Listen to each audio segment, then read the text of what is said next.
Bonjour à tous, bienvenue sur cette nouvelle vidéo de Japon en famille. Aujourd'hui, je vous emmène à Tokyo. Je vous propose 5 activités à faire dans cette fabuleuse ville. C'est parti!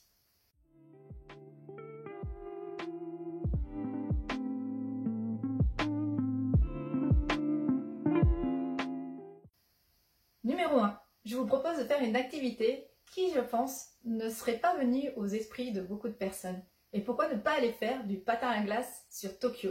Ouais, du patin à glace. Lors de notre voyage en février-mars, nous avions envie de trouver une activité un peu spéciale. Et je suis tombée sur des sites qui proposaient plein de spots éphémères.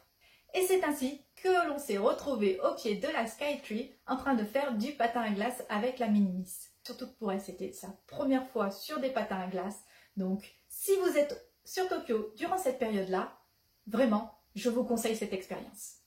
Deuxième expérience. Cette fois, direction Ikebukuro et son immense centre commercial Sunshine City. Pour ceux qui ne me connaissent pas, j'aime beaucoup ce quartier de Ikebukuro car je trouve qu'il y a vraiment de quoi faire. Direction donc Namja Town. Pour ceux qui ne connaissent pas les parcs d'attractions au Japon, ils fonctionnent souvent sur le même système. Soit vous payez un droit d'entrée et ensuite vous payez les activités une par une, ou soit vous décidez de prendre de suite le pass All Include. Ainsi, vous pourrez faire les attractions autant de fois que vous le désirez.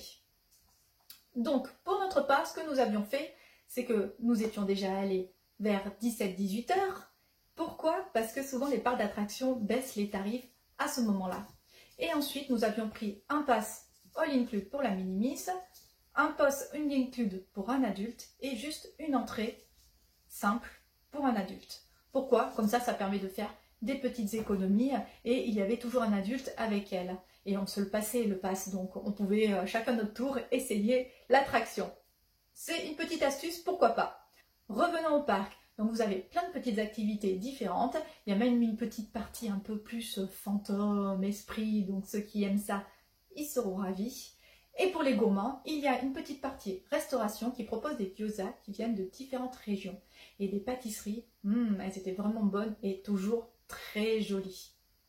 Si vous connaissez, n'hésitez pas à chaque fois à nous laisser un petit commentaire pour nous dire si vous aimez, si vous n'aimez pas, ou si vous seriez intéressé par visiter cet endroit. Stop, avant de continuer notre top 5. Vous n'êtes pas encore abonné à notre chaîne? C'est le moment de le faire. Allez-y, j'attends. Non, sans blague, j'attends. Ensuite, bien sûr, on met un pouce bleu pour nous dire que vous avez aimé. Et n'hésitez pas à nous mettre plein de commentaires, ça nous fait toujours super plaisir de les lire. Allez, on continue notre top 5. Numéro 3. Pourquoi ne pas aller visiter le plus vieux parc d'attractions du Japon? Et oui, il se situe à Tokyo et juste à côté de l'un des monuments les plus connus de Tokyo, le temple de Sensoji.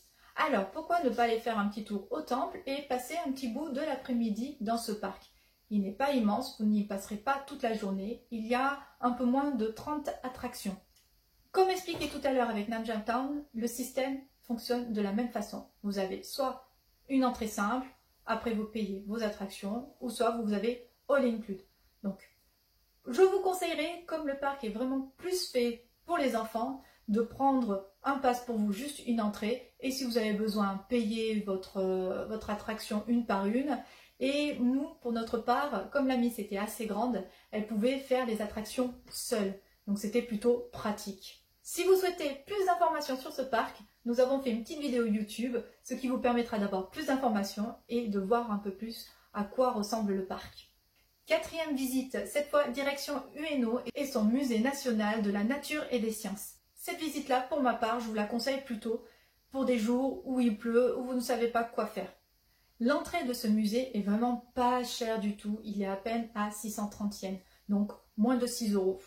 Le musée est vraiment immense et contient 2 bâtiments. Que vous aimiez les dinosaures, vraiment la science, que vous aimiez la géologie, il y en aura vraiment pour tout le monde. Nous avons dû passer plus de 2 heures dans ce musée et encore nous n'avons pas fait entièrement le tour.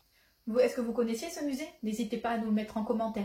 Et pendant que vous êtes à Ueno, n'hésitez pas à vous balader car il y a énormément de temples cachés ou de sanctuaires cachés. Par contre, juste à côté à Ueno, vous avez le zoo. Honnêtement, je ne le vous conseille pas car les animaux sont vraiment dans des toutes petites cages. Nous l'avons fait, nous avons été déçus et nous le conseillons pas du tout. Et cinquième activité, alors c'est une activité oui ou non, mais pour nous, ça l'est. Direction Takeshita Dori, où nous adorons aller manger notre petite crêpe.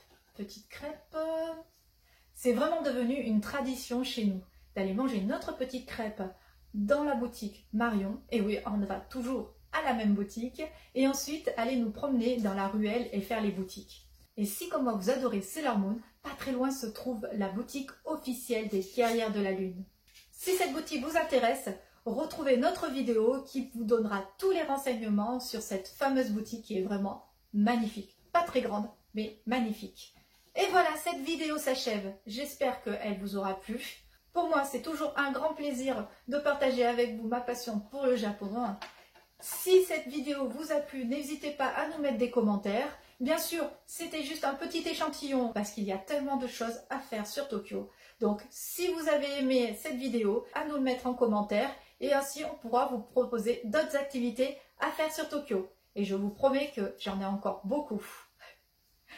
Encore une fois, merci beaucoup de nous suivre. Plein de bisous d'amour et je vous dis à très bientôt. Ciao!